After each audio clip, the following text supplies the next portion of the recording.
when Joanne approached me a little while ago with this idea, I said I'd be delighted to share some time with students, because after all, each generation that comes into play has a whole future to be involved with, and you will be, in one way or another, the future leaders of our world. And as such, it's important to have a better understanding of how we have come to where we are now, and where do we, or could we go from here, irrespective of which culture or which nationality we represent, because after all, it is in fact a global community. And I think that the more we go in time, the more borders become more transparent, and the issue becomes more collective than only limited to a very narrow interpretation from a specifically domestic viewpoint. We cannot not be interdependent with others around the planet. Something that happens today in China may affect people in Canada or vice versa. Anyway, with this in mind, and before I start, and I know it will be perhaps easier both for you and me to do more of a Q&A type exchange today, but at least to give some bearing as to what Iran as a subject could be. Maybe there will be other subjects to talk about, but at least I can start with that one. Let me give you a very brief and very sort of schematic idea of what transpired in the past century, more or less. At the beginning of the 20th century, one major upheaval took shape in Iran. We refer to it as the constitutional revolution.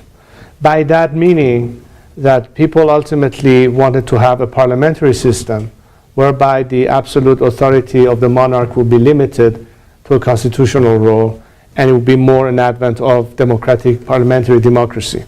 And that happened at the turn of the century back in 1906, whereby there was a demand for such reforms.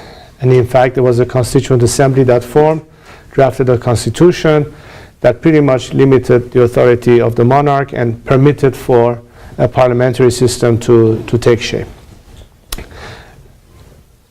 It did not happen coincidentally. It happened because the era that took Iran from a very backward, underdeveloped, traditional country, entering an era of modernity and modern thinking, it was that process that was the basis and the desire for our society to evolve. And as such, modernity, secularism, concepts that would be certainly not alien to any of us today, but at the time it was a novelty. It was really something that nobody had yet to really fathom and comprehend, was the order of the day. Clearly, when you talk about modernity and we talk about human rights and we talk about equality, for instance, equality of the sexes and things of that nature, usually there are some groups in that society that will be prone to show resistance towards that. And in fact, in this case, it will be the religious establishment. And from the very get-go, as Iran was entering its modern era of changes and new laws and right for women to vote and equality and so on and so forth, there was a great degree of resistance demonstrated by elements within the religious establishment. In the early 60s, when my father instituted a program that we refer to as the White Revolution, which was really a very hands-on concept of bringing in various elements of society into play by bringing major reforms, including land reforms, which was another big necessity of passing in a post-feudal era to a different sets of circumstances. Again, it was faced with a lot of resistance by the clerics, but nevertheless the country moved on. In the early 60s, Khomeini, who at the time was a very junior cleric, started stirring up a lot of problems and troubles, and there was a lot of conflict, and people died as a result of some of the actions that was taken. To make a long story short, he was exiled from Iran and lived from 1963 to about 1977, 78 in Najaf in Iraq. That's 1 year before the Iranian Revolution of 1979, which was recently, I shouldn't use the word celebrated, but on the 11th of February was the 34th year of this regime being in power in Iran. While the conflict between modernity and the regression, which was a little bit the mindset of the religious elements in Iran, was always at odds, what made a capital difference was that it was no longer just an issue of religion, but political ideology of religion. In a way, religion becoming an ideology to govern as opposed to a faith. As such, the whole theory behind Iran's revolution was the thinking and the viewpoint of those who actually believe that the world should be governed according to their interpretation of Islam. There has to be a faqih, or the tutelage of the learned, as they call it, a religious figure who is the only interpreter of God's will, and whatever he says is law, and that's it. And to export that ideology worldwide. Why do I bring this up? Because in a nutshell, what we're facing today with radicalism, religious radicalism, which has nothing to do with the actual faith itself. If you look at close to 1 billion Muslims around the world today, maybe 10% of them might be inclined to think in those radical terms, whether they're Salafist or Wahhabist or supporters of the clerical regime. It does not represent the majority, the great majority of world Muslims. But it has become the problem. And here I would like to draw your attention to why is it that until now, whatever policy has been emanating from the free world has not worked vis-a-vis this particular problem. It's because I think there's a basic flaw in your expectation of rationality from the other side. Let me put it this way. Even at the height of the Cold War, when you had a Soviet totalitarian ideology in conflict with the Western viewpoint of liberty and freedom and democracy, you could argue that even in that bipolar world, there was a sphere of rational coexistence possible, by which you could even enter into some kind of treaties, like the MAD Treaty or SALT Treaty, until ultimately that system collapsed. But you could say that Khrushchev could still live on the same planet as John F. Kennedy. Whereas for Mr. Khamenei, who is the current leader, his objective is to make sure that America one day will become an Islamic republic, or for that matter, any other country. That's their vision. That's their whole purpose on this planet. They don't care about Iran or Iranians or even our identity. They think it really in terms of ideology. So to think that you can rationally come to terms to have a coexistence between everything that the Western world stands for in its values with a regime that to them these values is like cyanide, it's like poison, otherwise they would have implemented themselves, cannot be achieved. And the reason I believe that the policies of the Western world dealing with this problem from the very beginning was flawed was because of this very reason. Your expectation that you can in fact come to a compromise and coexistence. Whereas if they failed to achieve their objective of exporting this revolution, they would have failed to justify the entire raison d'etre.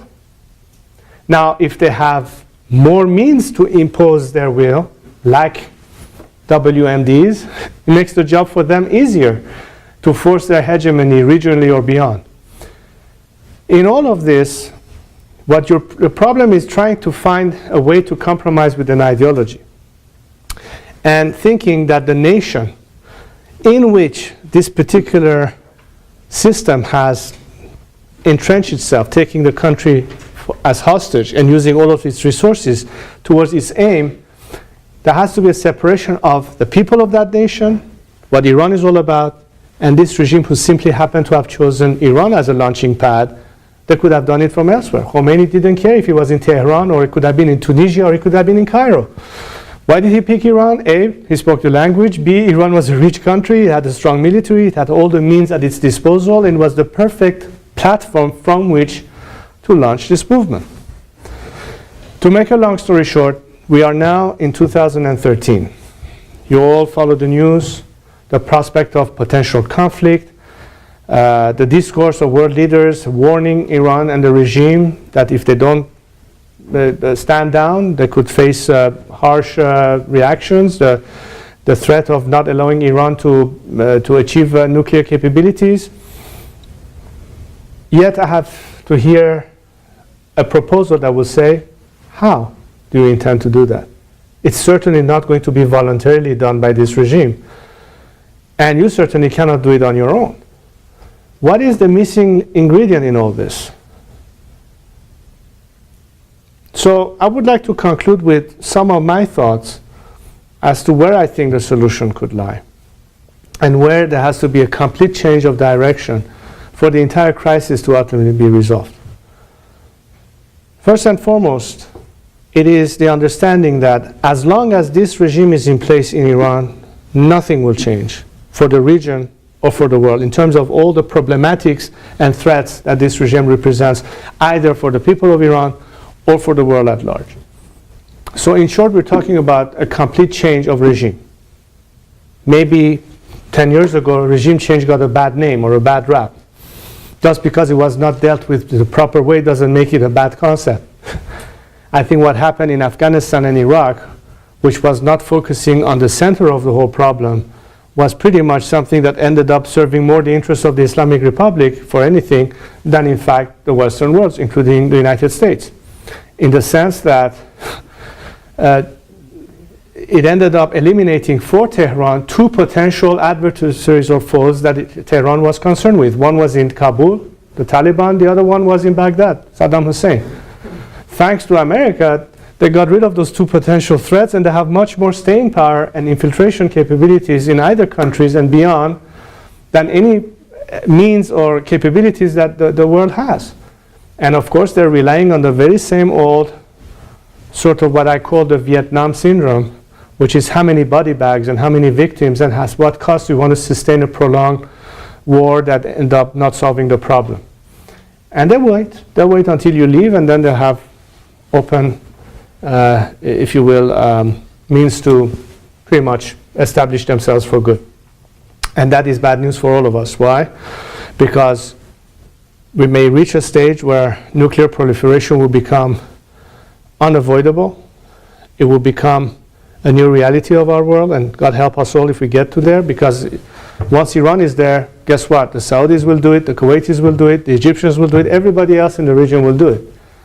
And the thought that so many non-democratic countries in that region have potentially a nuclear weapon aimed at each other is not the kind of future I want your generation to have to worry about.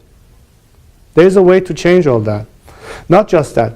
It's radicalism, it's terrorism, it's a whole bunch of problems that are somehow linked or associated with this system. But how do you change it?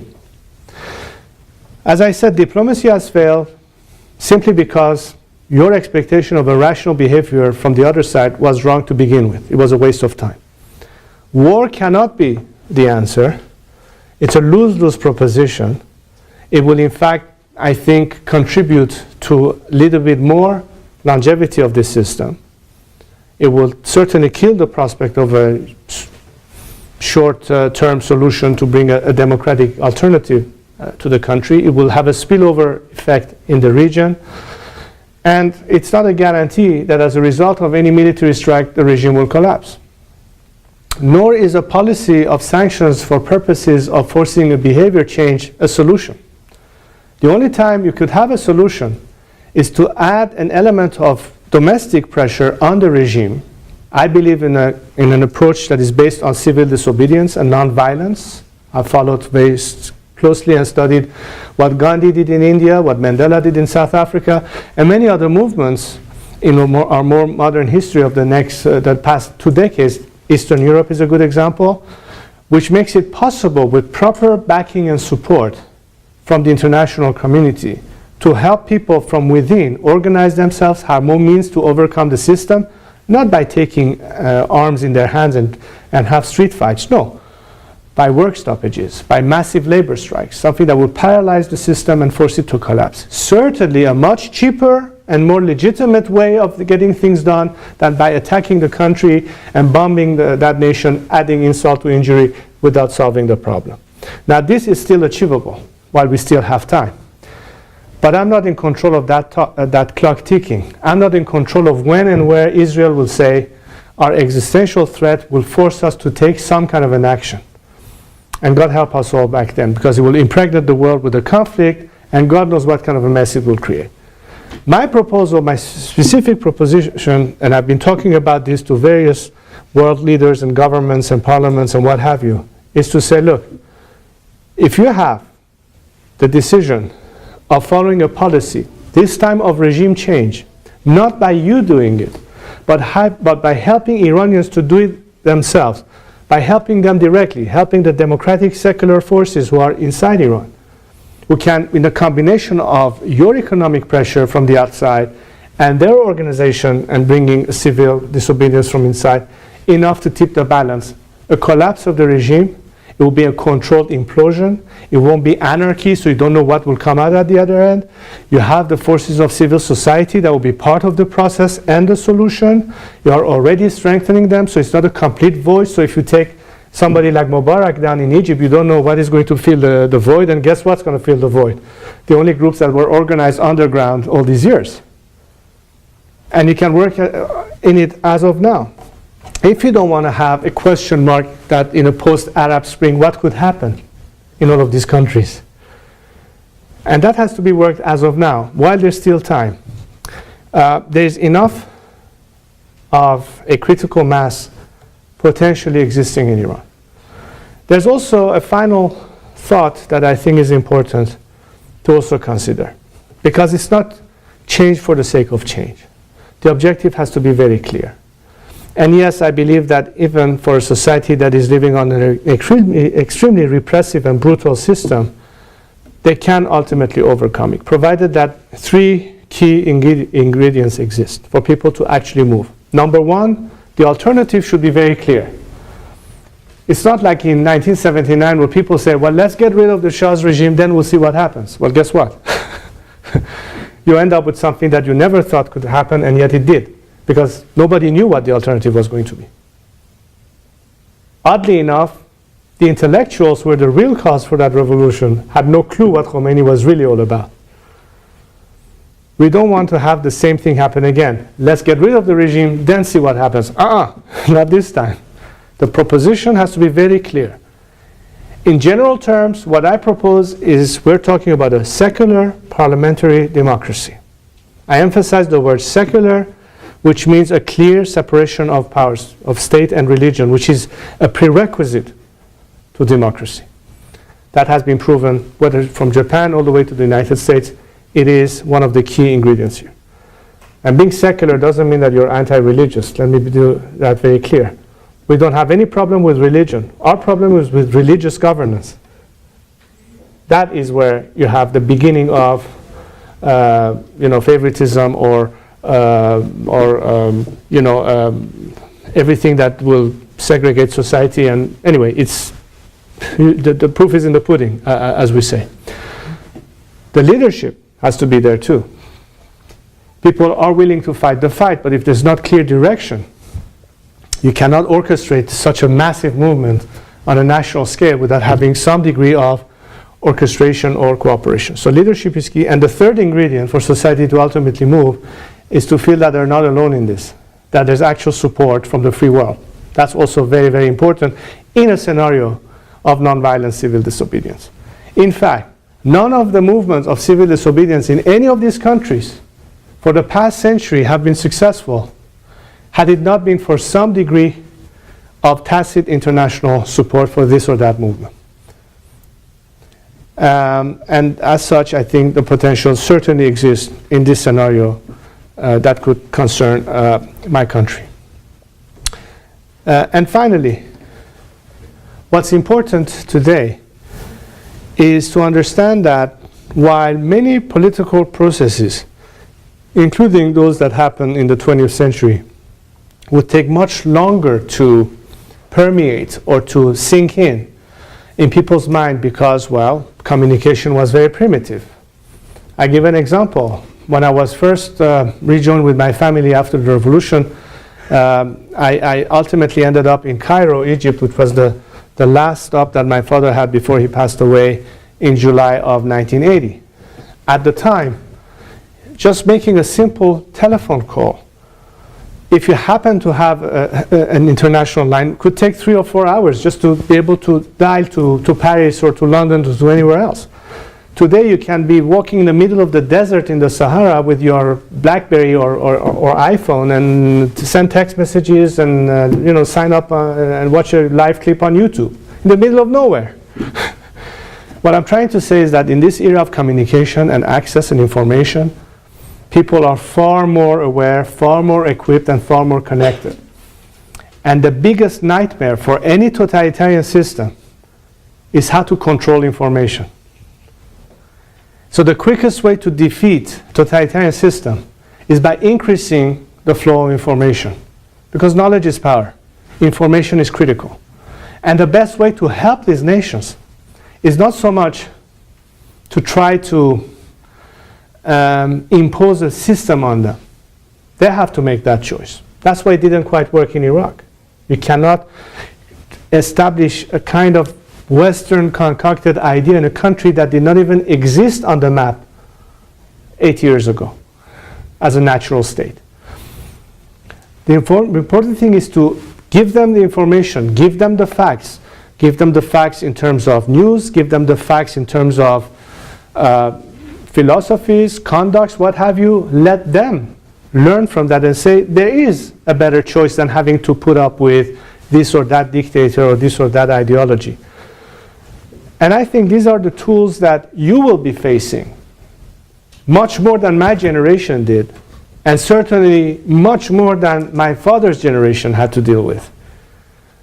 At your fingertip, you can talk to anybody you want, anytime, anywhere in the world. That's a very powerful tool. And I think that most of the thinking goes along with the needs of the 21st century. I say to myself, if the 20th century was an era where government will deal with government over people's head, the 21st century is a relationship of people with people. And government are supposed to follow what people want, as opposed to people following what the government tells them to do. And that's the power that you, citizens of this world in your own respective societies and countries, really have. And that's the true power that has yet to be utilized. Because common sense, just common sense dictates that no matter which culture you come from, no matter which religion you have or don't have, no matter which orientation you have politically or otherwise, as human beings, at the end of the day, we want at least 3 most obvious things among others. Dignity and respect, opportunity that brings us a hope that we can achieve something, and justice. I don't care if you're Brazilian or Taiwanese, it's the same, isn't it? Really doesn't matter. We all want the same. And guess what? We can help each other without the need of in-betweens that have to regulate everything for us. The more we go in time, the more that desire can become the common aspect. We have so much more in common than we have differences. And that's the beauty of this whole image. Now, how do we sustain it? How do we maintain it? It's by increasing communication. So I really believe that people's power is not a slogan. It can be achieved if the tools are out there. Because we cannot anymore govern a world with any imperialistic designs, whether it's Western or Eastern or Northern or Southern. It doesn't work anymore. You cannot impose a will or an interest on any nation or any population anymore. It simply doesn't work. On the other hand, you create the incentive for cooperation. You create an incentive that people look after each other's interest.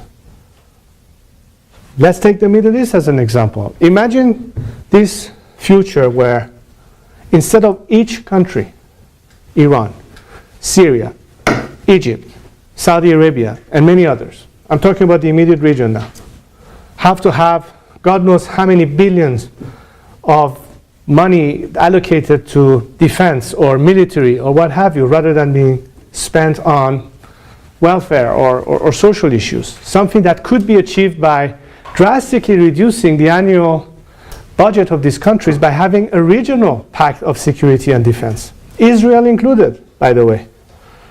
Imagine if there are enough Iranians that have invested money in Egypt, or Egyptians in Iraq, or Iraqis in Kuwait, or Kuwaitis in and so on and so forth. When people have to watch after each other's interests, does it really matter what the top echelon of the government thinks? Because they will be the first one wanting to preserve stability. Hey, I have a business there, I have a house there, I have a piece of land over there. I don't want to be in conflict with this country over what? You see what I'm getting at? And that can be achieved. This is the world we're going to face. But if we don't take an initiative, and that's my last comment, I promise, and then we can go do some Q&A. The biggest problem we've had in the 20th century is what I call the syndrome of silent majority. Silent majority are people who just go with the flow and often don't take a position. For this to succeed, people have to become far more proactive. In other words, you cannot just passively follow what happens. You can't just tune to CNN or, I don't know, Fox News or whatever and say, okay, somebody got killed today, there's a bomb that blew off over there, and you know, okay, and then let's go have our dinner and watch TV or do something else. What I'm saying is that we cannot just know, because if we know and don't take any proactive action, it still won't be enough.